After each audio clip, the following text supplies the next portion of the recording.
Well, good evening, everyone. Welcome to my basement again for another video edition of our Ecclesiastes Bible study. Looks like as things go here, it's going to be at least a few more weeks that we're going to be doing it this way. I hope you're all staying safe and healthy and not going out any more than you have to. As for life here, it continues under what we're all calling the new normal, I guess. Kids are doing well. We just found out today that school is canceled for the rest of the year. So not too thrilled about that. So they're going to continue to have subpar teaching, unfortunately. But the schools are doing a good job of reaching out with online learning and that kind of thing. So that's pretty helpful and hopefully keeps them on track. The puppies continue to get bigger, noisier, more energetic, and more willing to chew on things. And Anna has discovered how to go up and down stairs, so that just opens up a whole new world of problems. But they're fun anyway. Anyway, as we go here, let's continue with our Bible study of Ecclesiastes. So this week we're going to be examining Ecclesiastes chapter 2, verses 1 through 11. In this section, Koheleth, or the preacher, will look at how the acquisition of pleasure is futile, how it's all vanity. This week he builds upon that theme, expressing how no matter the pleasure, it's fleeting and doesn't satisfy the yearning for more. Any pleasure you get generally just yields to wanting more. As we go, I want you to think of this in kind of two sections as we explore these verses. And I'm stealing this out of the main Bible commentary that I use because I think it works really well.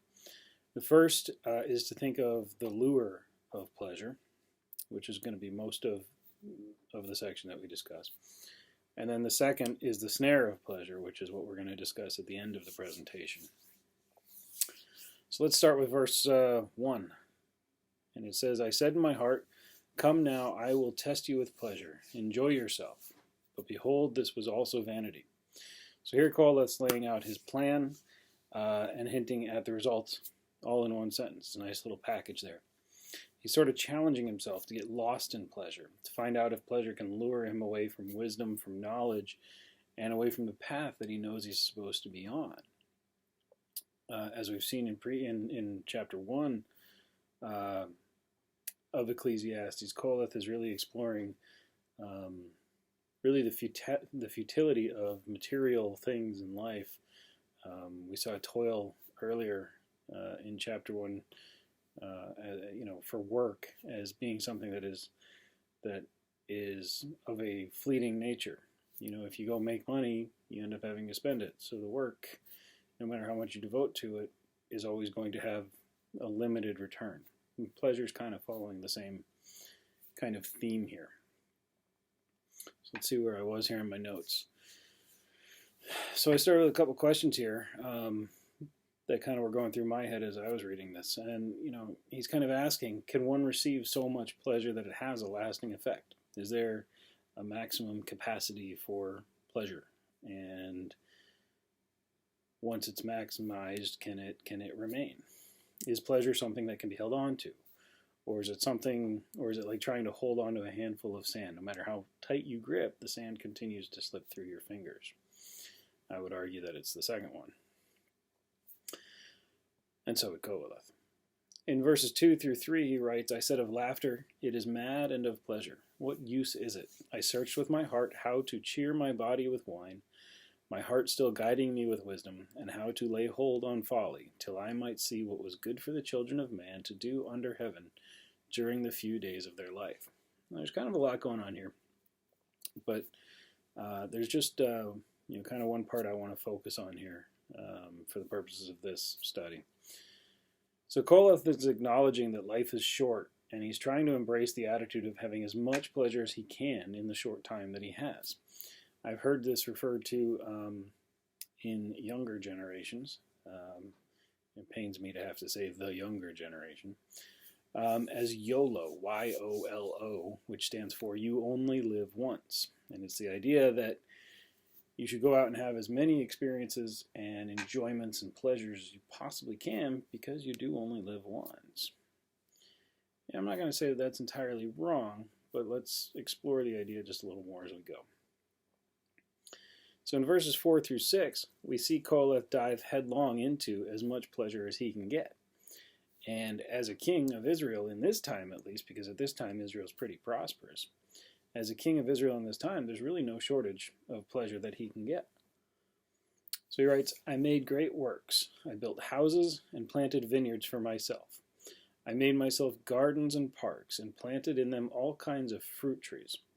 I made myself pools from which to water the forest of growing trees. I bought male and female slaves and had slaves who were born in my house.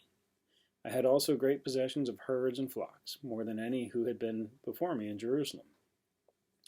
I also gathered for myself silver and gold and the treasure of kings and provinces.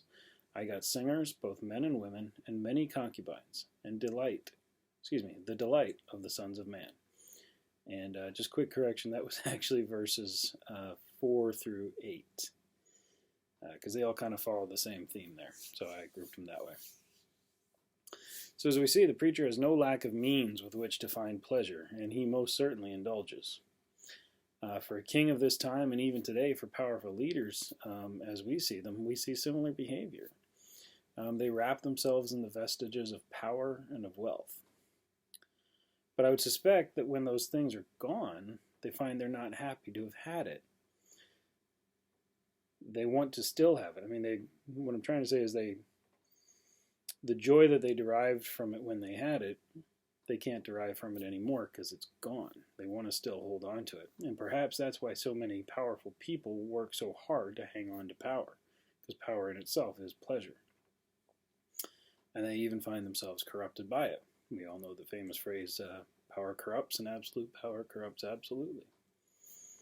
And I think there's a big pleasure component to that. And it's this thought that brings us to the second issue, the snare of pleasure. So verses 9 through 11 go like this. So I became great and surpassed all who were before me in Jerusalem. Also my wisdom remained with me. And whatever my eyes desired, I did not keep from them. I kept my heart from no pleasure, for my heart found pleasure in all my toil. And this was my reward for all my toil. Then I considered all that my hands had done, and the toil I had expended in doing it. And behold, all was vanity and a striving after wind, and there was nothing to be gained under the sun.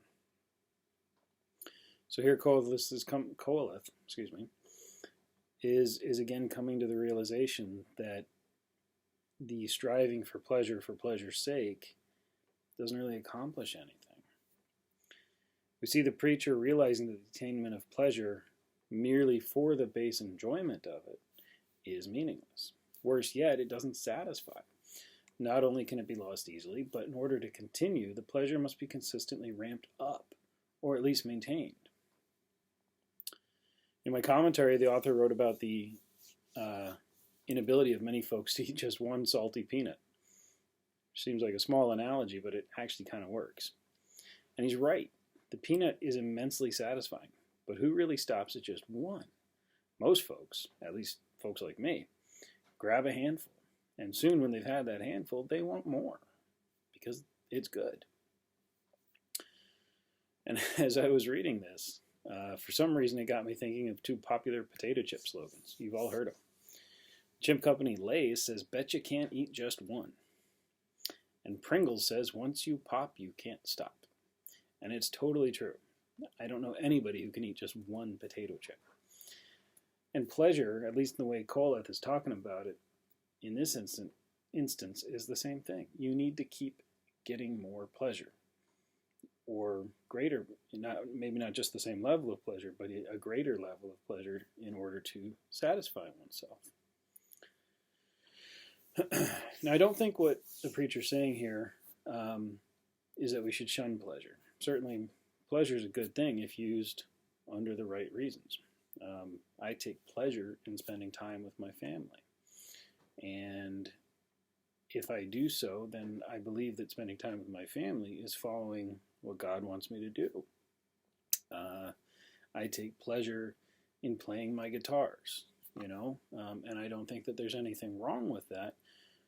But if I want to spend so much time enjoying the pleasure of my guitars that I start to ignore my other commitments, like my family or my church or my time with God, and it becomes an idol, then now that thing that was just pleasure and fun becomes an idol of its own. And that, I think, is the problem. So find my notes again here. Right. So the next thing I wanted to refer to was a reading from C.S. Lewis. As anyone attending my Bible studies for even a short time knows, one of my favorite authors is C.S. Lewis. In his The Screwtape Letters, Lewis wrote a wonderful work of letters from the devil to his young protege, Screwtape. In one of those letters, the devil teaches the young Screwtape how to use pleasure, which is actually created by God, but the devil wants to teach Screwtape how to pervert pleasure, how to use it to its extreme, thereby dragging man into sin and away from God. For if allowed to do so, pleasure becomes its own idol. I've got written here, consider these passages from the Screwtape Letters. And I'm just going to read to you a little bit here. Let's see where we are. So this is the devil writing, so understand that when he says things like the enemy, he's referring to God, because this is from the devil's perspective. So here we go. Never forget that when we are dealing with any pleasure in its healthy and normal and satisfying form, we are, in a sense, on the enemy's ground. I know we have won many a soul through pleasure. All the same, it is his invention, not ours. He made the pleasures. All our research so far has not enabled us to produce one. All we can do is to encourage the humans to take the pleasures which our enemy has produced at times or in ways or in degrees which he has forbidden. Hence, we always try to work away from the natural condition of any pleasure to that in which it is least natural, least redolent of its maker, and least pleasurable. An ever-increasing craving for an ever-diminishing pleasure is the formula. It is more certain, and it's better style, to get the man's soul and give him nothing in return. So having read from Lewis, there's really little more that I can add to the discussion. So I'm going to leave it there for this week. Next week we will explore the rest of Chapter 2. Until then, I would say stay safe, stay healthy, and if there's anything you need, we are always here, and I really hope I get to see you guys soon.